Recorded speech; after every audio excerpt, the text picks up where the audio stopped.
Hey guys welcome to my channel. మనం ఇప్పుడు వెళ్తున్నాము అన్నమాట శ్రీశైలంకి. విజయవాడ నుంచి శ్రీశైలం 5 అవర్స్ 25 మినిట్స్ చూపిస్తుంది. పిల్లలతో పొద్దున్నే స్టార్ట్ అవడం అంటే కష్టం కాబట్టి మేము ఒక 6కి అట్లా స్టార్ట్ అయ్యాము. ఇక మా పాప చూసారంటే కార్ ఆపమని చెప్పి గోల చేస్తుంది అన్నమాట. ఇక్కడ చూసారంటే మీరు క్లైమేట్ ఎంత చల్లగా ఉందో కదా, మేము అప్పుడే స్టార్ట్ అయ్యాము. అప్పుడే కొంచెం వాన కూడా పడుతుంది లైట్ లైట్గా. ఇక్కడ చూసారంటే మాత్రం మనం వెళ్ళే దారి రోడ్లు కొండల మధ్యలో కొంచెం బ్రేక్ వచ్చింది. ఎందుకంటే రోడ్ కన్స్ట్రక్షన్ చేస్తున్నారు. కొంచెం రోడ్ ఎక్స్టెండ్ చేస్తున్నారు అనమాట. పిల్లలతో ఎవరైనా వెళ్ళే వాళ్ళు కొంచెం జాగ్రత్త. మ్యాక్స్ ఈ రోడ్ అవాయిడ్ చేయండి. గూగుల్ మ్యాప్స్ అన్ని ఇవే చూపిస్తుంది.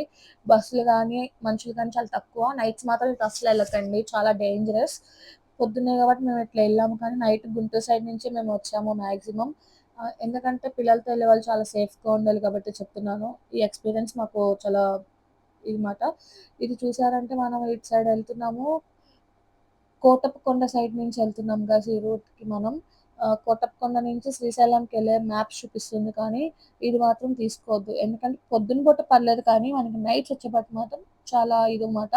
ఇటు చూసారంటే కార్ అయినా చాలా తప్పుగా కార్ డ్రైవ్ చేస్తున్నారు. మేము అటు వెళ్తుంటే ఇటు వస్తున్నారు. అసలు మాకు రూటే ఇవ్వట్లేదు.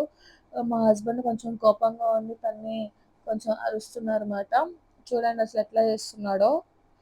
మా హస్బెండ్‌కి ఇట్లా చేస్తే మాత్రం పిచ్చ కోపం మాట. ఇటు మీరు చూసారంటే మా హస్బెండ్ చాలా తిడుతున్నారు ఆ అబ్బాయిని. ఇటు చూసారంటే మా పాప ఎదురొచ్చి పడుకోకుండా అల్లరల్లి చేస్తుంది. పిల్లలతో ఎంతైనా జర్నీ కష్టము. ఆ ఉయ్యాల చూసారంటే మా బేబీని పడుకోబెట్టడానికి యూజ్ చేసాము.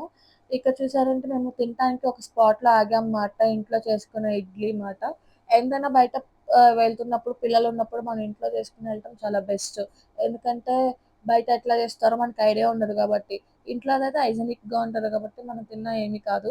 ఇక్కడ చూసారంటే మనం శ్రీశైలంకి ఆల్మోస్ట్ చేరిపోయాము.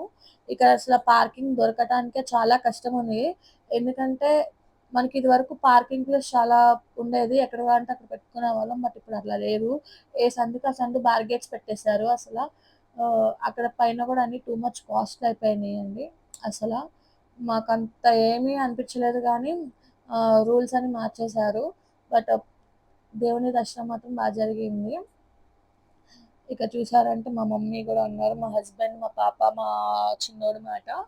సో, అసలు పార్కింగ్ దొరకటానికే చాలా కష్టపడ్డామండి. ఫైనల్‌గా ఒక చోట దొరికింది. అది కూడా గుడికి దగ్గరలో దొరికింది. ఇక్కడ మాకు పార్కింగ్ గుడి పక్కనే దొరికింది అసల లక్. బట్ ఇక్కడ ఎక్కడ పడితే అక్కడ బార్గేట్స్ పెట్టేశారు. చాలా మంది జనాలున్నారండి. ఆల్మోస్ట్ ఫోన్స్ కూడా నాట్ అలౌడ్ గదా! మాకు ఆల్మోస్ట్ 5 అవర్స్ బయట వెయిట్ చేసాం తెలుసా మేము. బయట ఫుడ్ ఇయన్నీ తిన్నాం అక్కడే ఇంకా. హే గైస్, శ్రీశైలంలో దర్శనం జరిగింది. రిటర్న్ అయిపోతున్నాం. చూడండి గైస్ ఎంత వర్షం పడుతుందో ఇక్కడ. శ్రీశైలంలో ఇప్పుడు రూల్స్ అన్నీ మార్చేశారు. కొత్తగా ఉన్నాయండి.